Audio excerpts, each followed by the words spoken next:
지난주에 이어서 오늘도 여러분 행복하십니까? 라는 주제로 하나님의 말씀을 나누겠습니다. 지난 시간에는 사람들은 왜 죄를 지으면 불행해지는지 그 까닭을 알아보았습니다. 그러나 오늘은 진정한 행복의 비결은 무엇인지 오늘 하나님의 말씀을 살펴보겠습니다. 여러분 행복해지기 원치 않습니까? 누구나 다 행복해지길 원할 거예요. 그런데 많은 사람들이요, 행복은 이것이다 라고 생각하지만 사실은 하나님의 말씀은 그거와 전혀 반대되는 행복이 무엇인지 말하고 있다는 것이죠. 여러분 행복이 무엇일까요? 행복이 무엇일까요? 행복이 무엇인지 정확하게 알려면 먼저 인간에 관해 알아야 합니다. 짐승은 단순히 육적인 존재로 육신의 욕구만 충족되면 행복감을 느낍니다. 동물은요, 육신대로 자기 본능대로 살아가죠. 그래서 본능에 충실하며 살아갑니다. 그래서 본능에 충족이 되면 행복감을 느끼죠. 우리 강아지를 보면 따뜻하고 잘 먹고 잘 뛰고 그러면 배 깔고 누워서 편하게 쉽니다. 행복해하는 모습이 보여요. 그러나 인간은 그렇지 않습니다. 단순히 인간은 잘 먹고 잘 쉰다고 해서 행복해하지 않습니다. 왜냐하면 인간은 그렇게 단순하지가 않기 때문이죠. 인간은 다릅니다. 동물과. 인간은 영적인 존재입니다. 영적인 욕구가 충족되지 않으면 행복해지지 않습니다. 인간은요, 하나님의 모양과 형상으로 지음받았기 때문에 단순하지가 않아요. 그래서 하나님으로만 우리 인간의 영이, 인간의 참마음에 행복감을 우리가 느낄 수 있다는 것이죠. 영적인 욕구가 충족되지 않으면 행복해지지 결코 않습니다. 인간이 행복해지려면 인간의 가장 숭고한 욕구가 채워지고 충족되어야만 행복해집니다. 인간에게만 있는 그 숭고한 욕구가 무엇입니까? 인간에게만 있는, 인간은 육체뿐 아니라 영혼을 가지고 있습니다. 인간에게는 영혼의 욕구가 있습니다. 또 양심의 욕구가 있습니다. 그리고 영혼을 사모하는 마음이 주어져 있습니다. 여러분, 이러한 욕구들이 충족되지 않는 한 진정한 행복감을 느낄 수가 없죠. 그러므로 우리는 육체의 욕구가 아니라 영혼의 욕구를 채우기 위하여 노력해야 합니다. 그것이 참 행복을 얻을 수 있는 유일한 비결입니다. 성경에서는 인간의 욕구가 충족된 상태를 하나님의 나라, 즉 다시 말해서 천국이라고 묘사하고 있습니다. 여러분, 유명한 목회자들이요, 사역을 잘해요. 그런데 사역을 잘하고 나서 홀로 있을 때 엉뚱한 짓들을 많이 하는 것을 우리 심심치 않게 뉴스를 통해서, 매스컴을 통해서 우리는 보게 됩니다.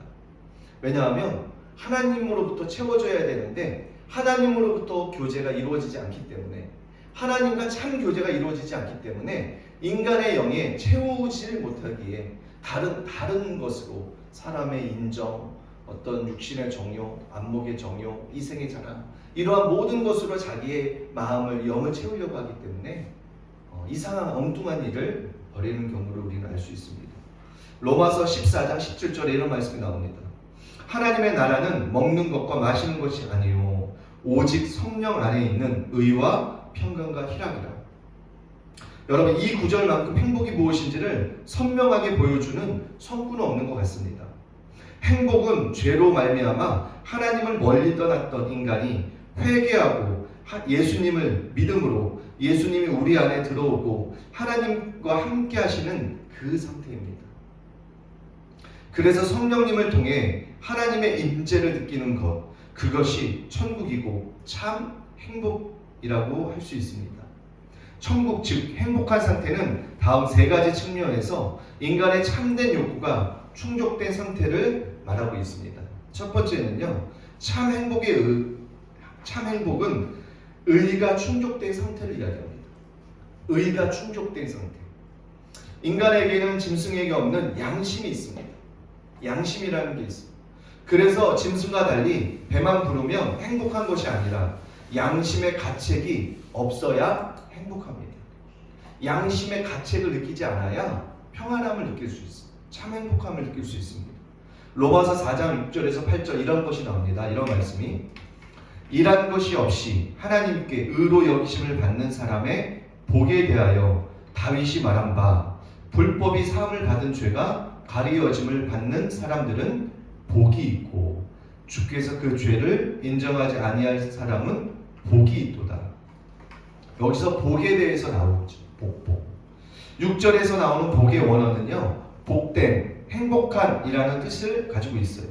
그래서 개역 한글 공동 번역 현대인의 성경에서는 이 모두 복을 어떻게 해석하냐면 행복으로 번역했습니다. 인간은 예수님의 피로 의롭다함을 얻고 성령님으로 거듭남으로 의가 충만한 상태에서만 참으로 행복할 수 있습니다. 그래서 참 행복은 하나님의 의가 충족된 상태를 참 행복이라고 볼 수 있죠. 두 번째는요, 참 행복은 평강이 충족된 상태를 이야기해요. 평강이. 요한복음 14장 27절에 이런 말씀 나옵니다. 평안을 너에게 끼치노니 곧 나의 평안을 너에게 주노라. 내가 너에게 주는 것은 세상이 주는 것과 같지 아니하니라. 너희는 마음에 근심하지도 말고 두려워하지도 말라. 여러분, 주님이 주시는 평안은요, 세상에 주는 평안이 아니죠. 여러분, 세상에 주는 평안이 어떤 거죠? 세상에 주는 평안은요, 다른 게 아니죠. 내가 무엇을 해서 얻는 그것. 그래서 예수님을 모르는 사람들도 동일하게 얻고자 하는 그것, 그리고 또한 그것을 얻었을 때 만족한 그것을 평안이라고 착각하고 있습니다. 그런데 성경에서 말하는 그러한 평안이 아니죠. 주님이 주신 평안은 정말로 세상이 준 것 같지 않습니다. 그것을 조금만 맛보아도 인간은 금방 행복해집니다. 여러분, 이 평안은요, 우리가 지금 지식으로 제가 말씀을 전하지만 여러분이 실제로 평안을 느껴야 합니다. 실제로 평강을 느껴보아야 해요. 하나님이 주신 평강이 어떠한 평강인지. 저는 예전에 이걸 가장 잘 느꼈을 때가 아마 여의도 순복음교회에서 청년 때였었던 것 같아요. 너무너무 이 평강이 깊어서 그 평강의 상태를 우리가 굳이 우리 언어로 표현하자면 표현할 방법이 약간 불분명한 것 같아요. 그러나 이렇게 표현하고 싶어요. 내가 지금 당장 조금 이따 죽는다 할지라도 이 평안이 너무 평안이 깊어서 이 죽는다는 이 죽음조차도 잊어버릴 수 있는 그 평강. 여러분, 이렇게 표현하고 싶어요. 하나님의 주시는 평강을 여러분이 다 경험하시기를 예수님의 이름으로 축원합니다. 인도의 선다싱은요, 이렇게 이야기하고 있어요. 날마다 더 깊은 곳으로 나아갔다라고. 그래서 그가 가는 곳마다 평강이 넘쳐 흘렀고 예수님을 믿은 후에 30분 이상 마음의 평강을 잃어본 적이 없다고 고백할 수 있는 수준이 되었습니다. 그는 제 영혼은 대양과도 같습니다. 수면에서도 파도와 폭풍과 일어도 그 밑 깊은 곳에서는 흔들리지 않는 평정이 있었습니다. 라고 고백했습니다. 이처럼 마음속에 깊은 평강이 있는 상태, 이것이 곧 행복한 상태입니다. 여러분, 참 행복은 평강이 충족된 상태를 우리가 참 행복이라고 볼 수 있습니다. 세 번째로, 참 행복은 희락이 충족된 상태를 이야기합니다. 희락. 네. 희락이라고 하면 좀 어렵죠. 기쁨이라고 우리가 이해할 수 있겠죠. 행복은 기쁨입니다. 의가 있고 평강이 있는 마음에서 기쁨이 샘솟습니다. 가만히 있어도 마음속 깊은 곳에서, 즉 영으로부터 기쁨이 샘솟 올라오는 상태, 이것이 천국이며 참 행복입니다. 여러분, 기쁨이 있어야 합니다. 기쁨. 여러분, 데살로니가 후서에 이런 말씀 나오죠. 5장 16, 17, 17절. 항상 기뻐하라. 여기서 기뻐하라고 이야기하면서 조건을 이야기해요. 항상 기뻐하라. 이것은 무엇을 내포하고 있으니까 어떠한 조건과 상관없이 그 조건을 뒤로 하고 항상 기뻐하라고 이야기하는 것. 이것이 하나님의 뜻입니다. 여러분을 향하신 하나님의 뜻이요, 항상 여러분이 기뻐하기를 원하세요. 또 잠언서의 곳곳에서도 그러한 중요한 진리를 뒷받침하는 진리들을 이야기하죠. 내일 염려는 내일 하라. 염려는 그날에 족하다고요. 여러분, 항상 행복하기를 주님은 원하시는 거예요. 하나님은 우리가 항상 기뻐하고 항상 평강 가운데 있으며 하나님의 의가 충만하여 참 행복을 느끼기를 우리 주님은 원하시고 있습니다. 여러분, 그러면 진정한 행복해지기를 여러분 원하십니까? 여러분 진짜 행복해지기를 원하십니까? 하나님의 사람 존 웨슬리는 평생 단 15분도 슬퍼한 일이 없다고 합니다. 그의 행복의 비결을 한번 오늘 배워보겠습니다. 첫 번째로 존 웨슬리는요, 올바른 구원론을 깨달았어요. 존 웨슬리는요, 오늘날 유행하는 구원파적인 신앙주의가 아니라 올바른 구원론을 깨닫고 전파했습니다. 그는 진정한 그리스도인이었습니다. 그의 행복의 비결은 무엇보다도 이것에 있습니다. 세상에서 제일 행복한 사람은 권력자, 재벌, 톱스타가 아니라 진정한 그리스도인입니다. 왜냐하면 진정한 그리스도인들 속에는 하나님의 나라가 임해 있기 때문입니다. 사람이 회개하고 예수님을 믿으면 그 안에 하나님의 나라가 임합니다. 여러분, 중요한 진리예요. 우리가 진짜 회개하고 예수님을 나의 임금과 구주로 모셔드리면 우리 안에 예수님이 거하시기 때문에, 우리 안에 성령님이 거하시기 때문에 참 행복을 우리가 느낄 수 있다는 것이죠. 누가복음 17장 20절로 21절에 이런 말씀이 나옵니다. 바리새인들이 하나님의 나라가 어느 때 임합니까? 묻거들 예수께서 대답하여 이르시되 하나님의 나라는 볼 수 있게 임하는 것이 아니요 또 여기 있다 저기 있다고 못하리니 하나님의 나라는 너희 안에 있느니라. 여러분, 하나님의 나라가 너희 안에 있다고 이야기하죠. 하나님의 나라가 우리 안에 있다라고 성경은 이야기합니다. 하나님의 나라는 믿는 자 안에 있습니다. 하나님의 나라는요, 예수님을 임금과 구주로 믿고 하나님을 아버지라 부르는 모든 그리스도인들 안에 하나님의 나라가 이미 임해 있다라는 것입니다. 믿는 자가 죽은 후에 하나님의 나라에 들어가는 것이 아니라고 예수님을 믿는 즉시 하나님의 나라가 그 안에 들어옵니다. 이것을 성경에는 이미와 아직으로 표현하죠. 이미 구원받았고 아직 우리가 완전한 그 하나님의 천국에 들어가지 못하고 그 천국을 들어가는 여정 속에 있다고 표현합니다. 그런데 예수님을 믿는 즉시 하나님의 나라가 우리 안에, 하나님의 나라가 여러분 안에 들어가는 것이죠. 그래서 진정한 그리스도인이 되면 행복할 수밖에 없습니다. 진정한 그리스도인. 존 나일은 행복이라는 제목의 설교에서 이렇게 이야기합니다. 행복해지는 방법은 실제적이고 철저하며 진실된 그리스도인이 되는 것이다 라고 말했습니다. 옳습니다. 진정한 믿음을 가진 사람들은 참으로 행복합니다. 그러므로 진짜 그리스도인이 되어 한 분도 빠짐없이 행복한 분들이 되시기를 예수님의 이름으로 축원합니다. 또한 존 웨슬리는요, 두 번째로 거룩을 추구했습니다. 존 웨슬리는 진정한 구원론이 올바른 구원론을 깨달았고 존 웨슬리는 거룩을 또한 추구했습니다. 여러분, 하나님의 나라 다시 한번 조금만 더 언급하자면 마태복음 6장에서 나오죠. 너희는 먼저 그의 나라와 그의 의를 구하라. 그리하면 모든 것이 너에게 더하시리라고 이야기합니다. 저는 조금 의아했던 게 예수님을 믿고 어린 신앙이에요. 처음에 예수님을 임금과 구주로 영접하고 신앙생활을 했을 때 조금 이해가 안 되더라. 왜 그런 이야기 많이 듣죠? 우리 교회 출석하다가 다른 교회로 가면 목사님들이 가지 말라고 하고 억지로 가게 되면 축복이 아닌 다른 말로 불편하게 하고 잘 되지 못할 거라고 저주 아닌 이런 불편한 말들을 하는 경우가 왕왕 있죠. 그런 이야기를 여러분 많이 들었죠. 저는 이해가 안 됐어요. 우리가 믿는 하나님과 그분이 믿는 하나님이 다를까? 저는 좀 이해가 안 됐습니다.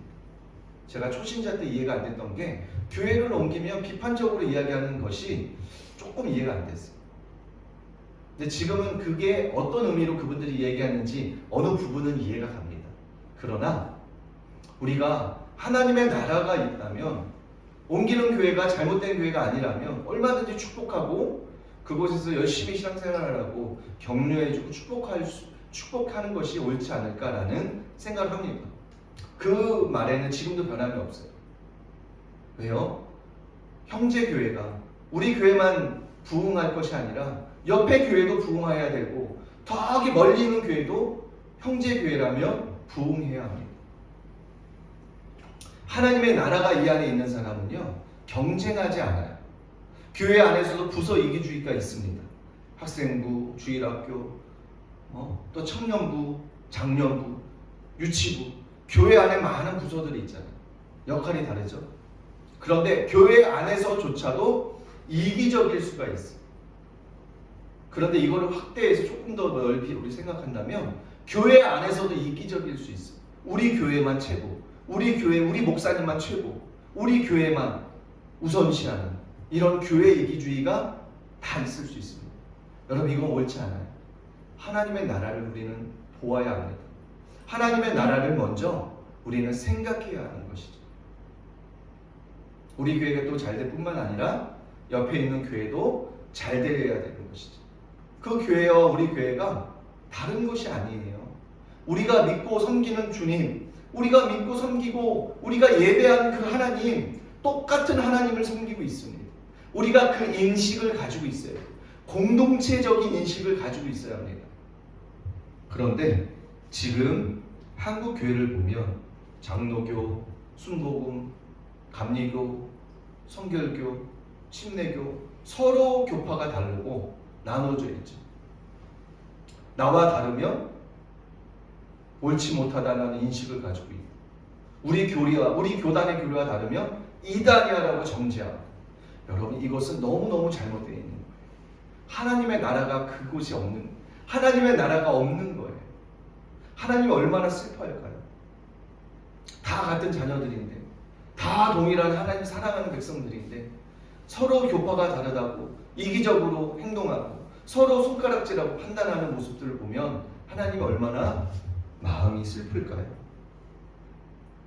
여러분, 그래서 우리는 하나님의 나라를 먼저 구하고 하나님의 의를 구할 때 하나님이 너희가 해야 될 일들 중에 내가 해주겠다고 얘기해요.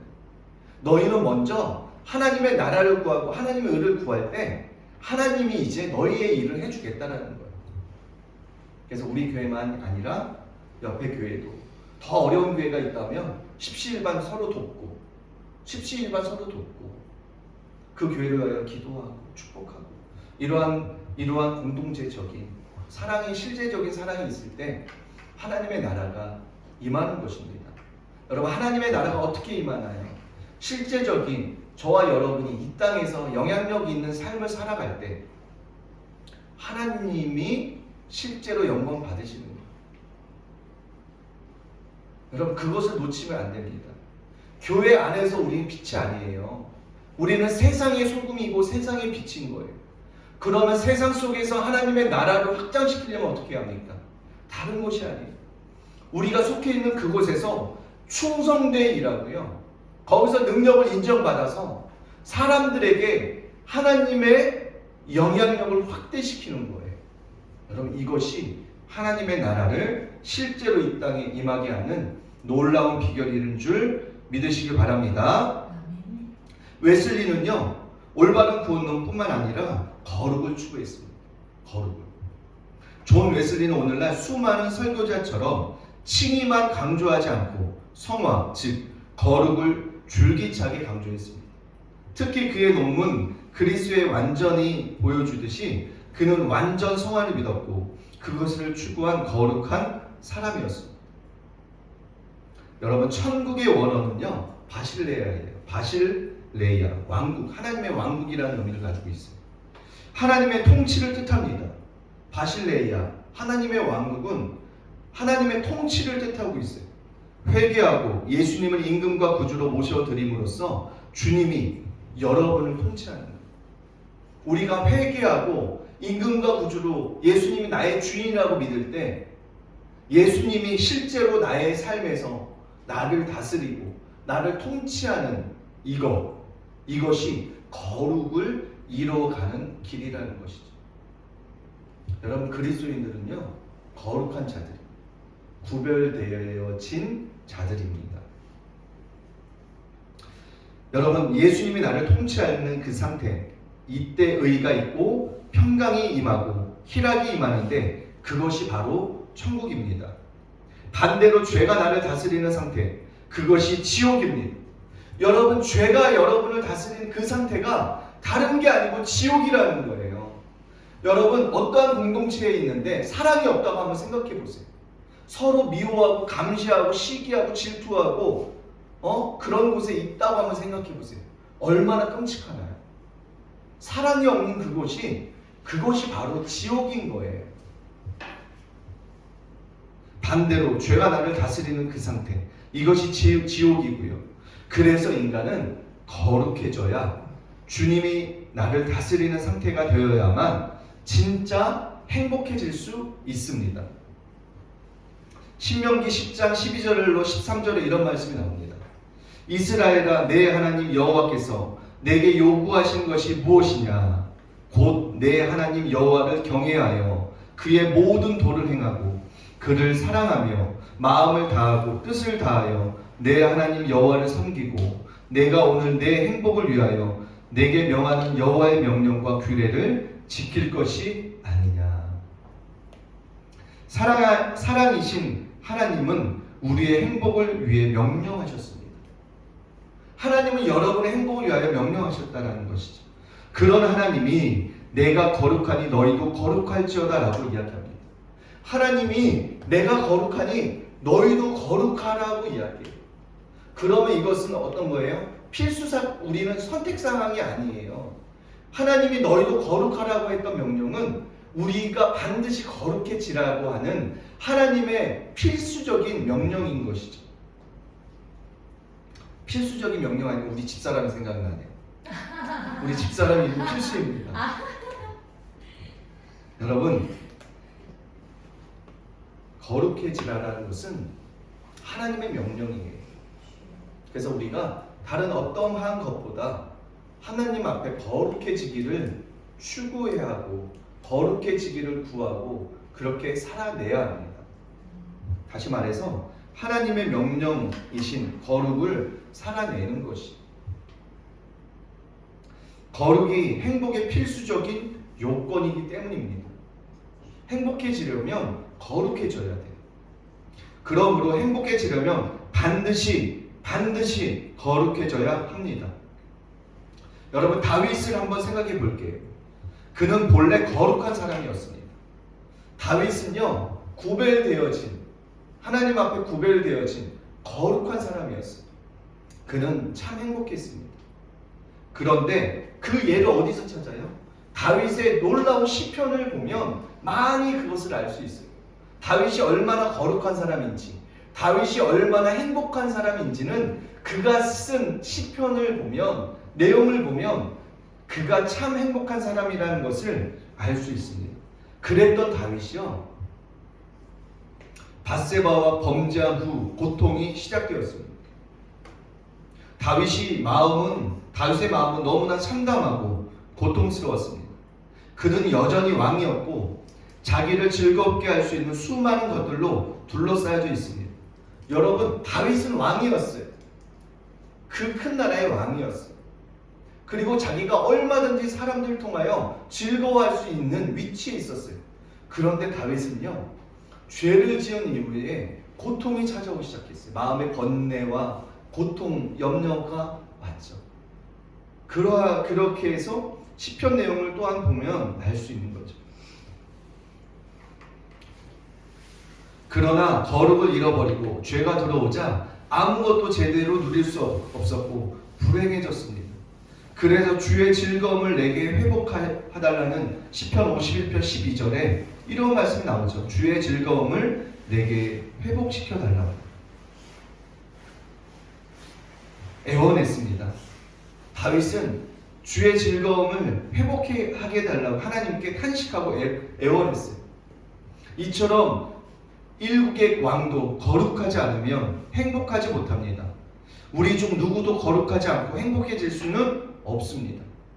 거룩하지 않은데 우리가 진짜로 행복하게 해줄 수 있는 것은 지구상에 존재하지 않습니다. 그러므로 사람이 되기로 지금 결단하십시오. 거룩한 사람이 되기로 결단하십시오. 행복한 사람이 되기를 여러분 결단하시기를 예수님의 이름으로 바랍니다. 이제 말씀을 맺겠습니다. 여러분, 하나님의 나라는 여기 있다 저기 있다가 있지 않습니다. 우리 안에 하나님의 나라가 이미 도래해 있죠. 그리고 우리가 진짜 거룩해지기를 추구하고 그 하나님만 사랑할 때 하나님의 모양과 형상으로 지음받은 우리 영이 참 행복함을 누리게 됩니다.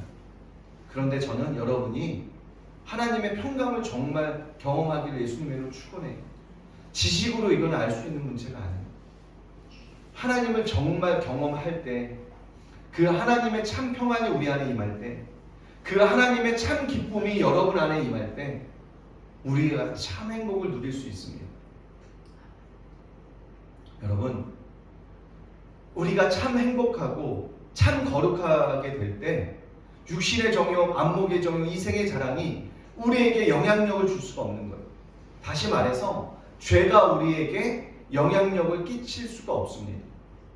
우리 안에 예수님의 마음으로 가득 채워질 때, 우리 안에 하나님의 사랑으로 가득 채워질 때 죄가 우리를 공격하지만 그 공격이 무의미하게 되는 것이죠. 여러분, 사람에게 암세포가 계속해서 침범한다고 합니다. 그러나 우리 면역력이 정상적인 건강한 면역력이 암세포가 우리 인체에 공격할 때마다 그 암세포를 잡아서 공격해서 잡아 이기죠. 싸워 이기죠. 우리 안에 진짜 거룩함을 추구할 때, 우리 안에 예수님을 사랑하고자 하는 마음이 가득할 때, 다시 말해서 하나님의 말씀을 살아낼 때 그러한 육적인 정욕, 안목의 정욕, 이생의 자랑, 이러한 죄들이요 우리 삶에, 우리 신앙에 영향력을 끼칠 수 없습니다. 여러분, 그래서 저와 여러분이 끊임없이 하나님의 얼굴을 구하는 주의 백성들이 되고 하나님 안에서 거룩하게 되어 내가 거룩하니 너희도 거룩하라. 거룩함이 없이는 아무도 주를 볼 수 없다. 우리가 거룩하게 되어 살아계신 그 하나님과 날마다 친밀하게 교제하고 그분의 임재하심을 느끼고 그분의 임재의 빛 가운데 있을 때 미혹되지 아니하고, 우리가 미혹되지 아니하고 날마다 행복하게 주님과 동행하는 그러한 삶을 살 수 있게 될 것입니다. 여러분 행복하십시오. 행복하기를 축원합니다. 하나님으로부터 주님과의 교제가 충만할 때 우리는 다른 것을 추구하지 않습니다. 돈과 명예의 쾌락이 우리에게 아무런 영향을 줄 수 없습니다. 그러나 우리 안에 예수님의 사랑이 가득하지 못하면 우리가 다른 것으로 채우려고 하죠. 그게 잘못된 길로 가는, 죄의 길로 더 깊이 빠지는, 죄의 수렁에 빠지는 결과를 가져옵니다. 여러분, 주님을 진짜 구하십시오. 하나님의 얼굴을 구하십시오. 하나님 앞에 복 달라고 구하기 이전에 하나님을 구하십시오. 하나님만 구할 때 하나님이 나의 인생에, 여러분의 인생에 전부가 될 때, 여러분이 하는 모든 일의 근원이 하나님 사랑하기 위하여 모든 것을 하는 하나님의 사랑이 목적이 되고 그것이 전부가 될 때 주님이 여러분의 앞서 축복하시게 될 줄로 믿으시기 바랍니다. 여러분, 이 시간 기도하겠습니다.